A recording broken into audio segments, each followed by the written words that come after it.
이 사랑의 방식에는 세 가지 요소가 있는데 그 첫 번째 요소가 감동입니다. 임프레션이라 그러죠. 빌립보서 1장 돌아와 보십시오. 빌립보서 1장 4절입니다. 강구할 때마다 너희 무리를 위하여 기쁨으로 항상 강구함은 그랬어요. 자, 바울이 어디 있죠? 지금 현재 위치가 로마 감옥에 있어요. 혼자 몸 지탱하기도 힘듭니다. 이 성경을 읽을 때마다 어떤 느낌으로, 어떤 생각으로, 어떤 자세로 이 말씀을 읽고 여러분들은 느끼나요? 이 말씀이 그렇게 많은 감동을 주나요? 좀 아닌 것 같다. 아니, 어떤 대상을 위해서 기도를 하는데 어떻게 기쁨으로 항상 강구할 수 있을까? 기도하신 분들 다 느끼는 거죠. 립 서비스 같다. 사도 바울이 로마 감옥에서 빌립보 교회 성도들에게 편지를 쓴 거잖아요. 그러니까 인사치레로 나는 너희를 위해 기도하는데 항상 기쁨으로 기도한다. 그렇게 표현한 것 같기도 하고, 저희들이 아주 쉽게 거짓말하는 게 있죠. 당신을 위해 기도하겠습니다. 기도 안 해요. 기도하면 다행인데 아주 립 서비스처럼 인사치레로 하는 거에 기도하겠습니다. 기도하겠습니다. 그러면 반드시 기도를 해야 되는데 그러지 못하는 경우, 인사치레로 하는 경우도 많이 있죠. 이유가 있어요. 내가 누군가를 위해서 기도를 해요. 답답합니다. 그 이름을 놓고 기도를 하면 이 뭔가가 좀 뻥 뚫리는, 소통하는 하나님과 그런 게 있어야 되는데 어떤 사람 이름을 놓고 기도하면 너무너무 답답해요.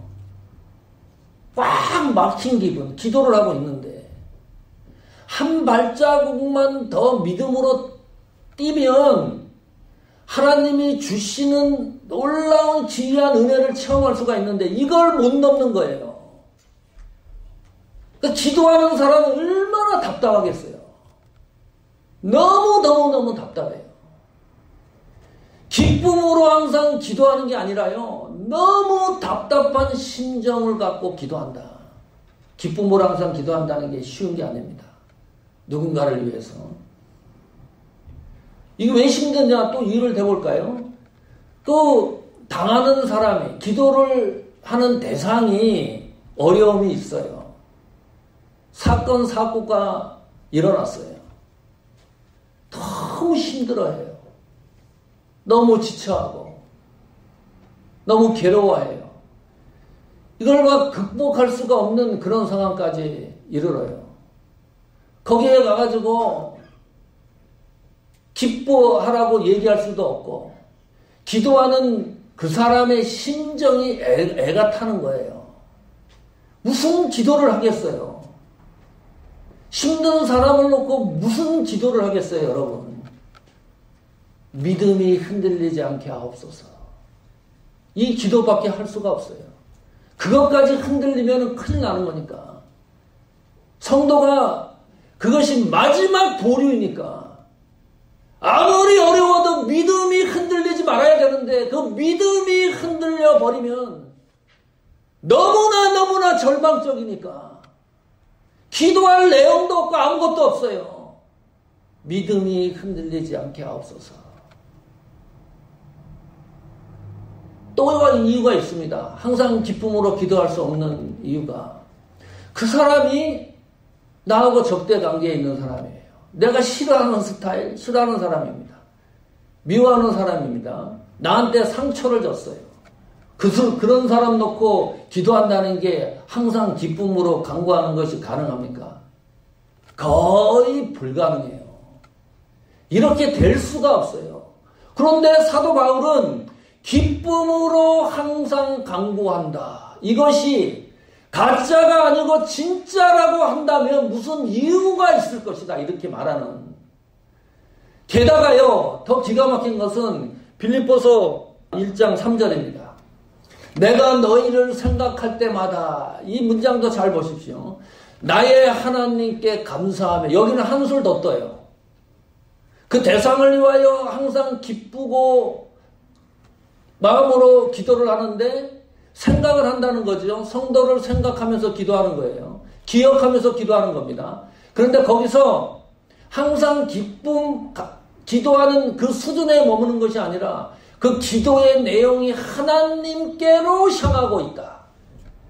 그 기도의 내용이 모두 하나님 영광을 위하여 하나님 감사의 조건이 되고 있다. 이거 얼마나 놀라운 일이에요. 내가 지금 기도하는 이 내용이 하나님에게 감사로 모아지고 있다. 이런 신비가 어디 있어요? 왜 이런 일이 일어났을까? 왜 사도 바울은 이렇게 자신 있게 이야기를 하는 걸까요? 빌립보서 1장 5절입니다. 여기에 답이 있습니다. 첫날부터 같이 읽어볼까요? 시작. 첫날부터 이제까지 복음에서 너희가 교제함을 인함이라. 이 말씀 잘 참고하십시오.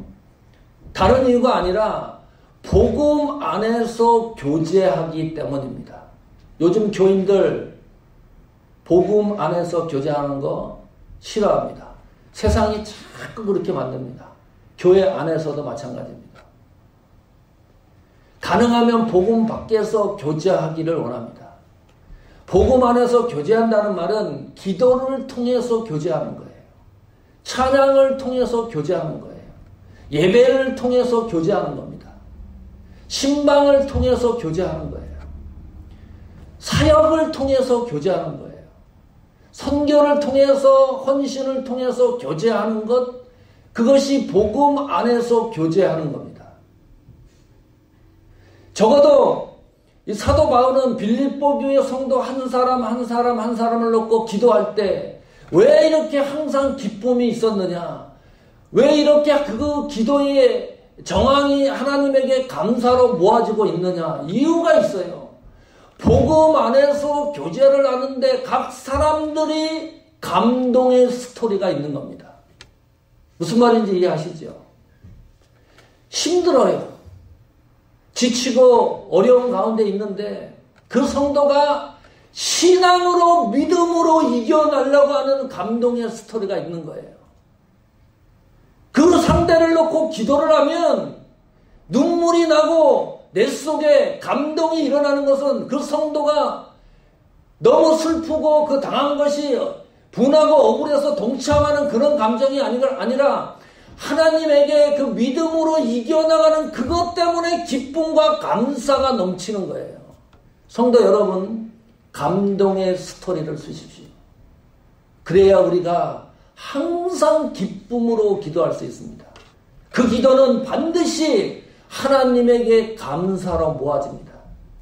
하나님에게 감사로 모아지면 그 기도의 역사는, 하나님이 하시는 기이한 역사는 우리가 상상하는 그 이상입니다. 감동의 스토리를 쓰자. 감동의 스토리가 없으면 예수 그리스도의 사랑을 실천할 길이 없습니다. 기도할 때 답답하고 애달고 그런 현상에 머물러 있다고 생각을 해보십시오. 이지선 꽤 괜찮은 해피엔딩, 세계 기독교 언론협회에서 올해 추천 독후감 공모 도서입니다. 김경재 사모님 벌써 다 읽으셨어요. 원하는 분 오늘 가져가서 읽어보십시오. 대학교 4학년 때 이지선 한동대학교 교수입니다. 지금 모르는 분은 없습니다. 신앙인이라면. 대학교 4학년 때 교통사고가 났어요. 음주운전 차량이 받아가지고 55의 3도 화상입니다. 난 이 말을 잘 몰랐어요. 55의 3도 화상은 몸 반쪽이 불에 탄 것을 말한대요.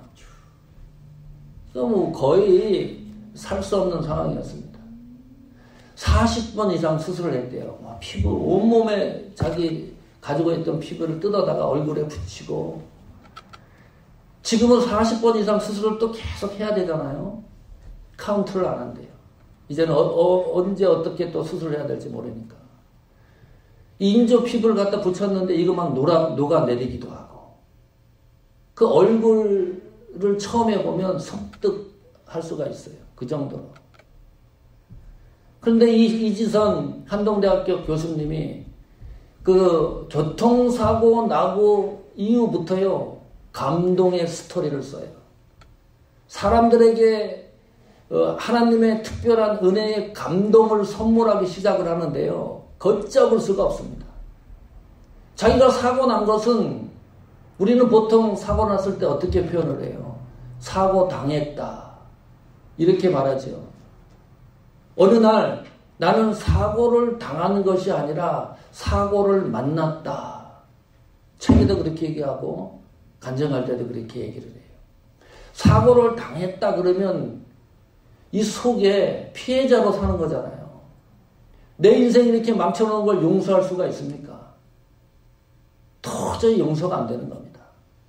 내 인생 얼굴부터 시작해서 모든 걸 망가뜨렸는데 증오와 그 감정으로 살아가야 되는데 사고를 만났다. 하나님이 주시는 특별한 감동이 있는데 사고를 만났다 그러니까 뭐 스쳐 지나가듯이 만났다 헤어질 수도 있는 거니까. 그냥 있는 게 아니에요. 약한 성도들, 약한 사람들을 위해서 헌신하고 봉사합니다. 감옥에 간 부모들, 청소년들 이런 사람들을 돕는 일들을 해요. 이게 감동의 스토리예요. 그분의 형상과 그분의 상황을 보면 도저히 감동이 일어나지 않는데 그 상황에서 감동의 이야기를 쓰고 있기 때문에 기도할 때 항상 기쁨으로 기도하고 그 감사가 모아진다. 우리 교회가 건강한 교회가 되고 힘이 있는 교회가 된다면 우리 교회 성도 한 사람 한 사람이 감동의 스토리를 써야 됩니다. 작품을 만들어 가야 돼요. 그래서 기도할 때 그 권사님만 생각하면서 기도하면 가슴이 뛰는 거예요. 기쁨이 있고 그것이 감사가 되고 하나님 앞에 영광이 되고. 몇 주 전인가요? 제 카톡에 뭐 얘기를 쭉 쓰다가 목사님 화이팅, 느낌표가 화이팅에 3개가 붙어 있어요. 내가 그 카톡을 방에서 읽고 우리 와이프도 몰라요. 애들도 몰라요. 와, 그게 잘 쓰는 말이잖아요, 우리가. 화이팅. 뭐 대단한 말 같지도 않는데. 그 카톡을 읽고 방에서 혼자 찔끔찔끔 울었다니까요. 그렇게 막 감동의 물결이 카톡을 보낸 분이 내 속마음을 다 아는 것 같아요. 목사님 화이팅. 감동의 스토리를 쓰는 성도가 되자. 그러면 그리스도의 사랑을 실천하는 우리 교회의 존재론적인 목적을 성취할 수 있다.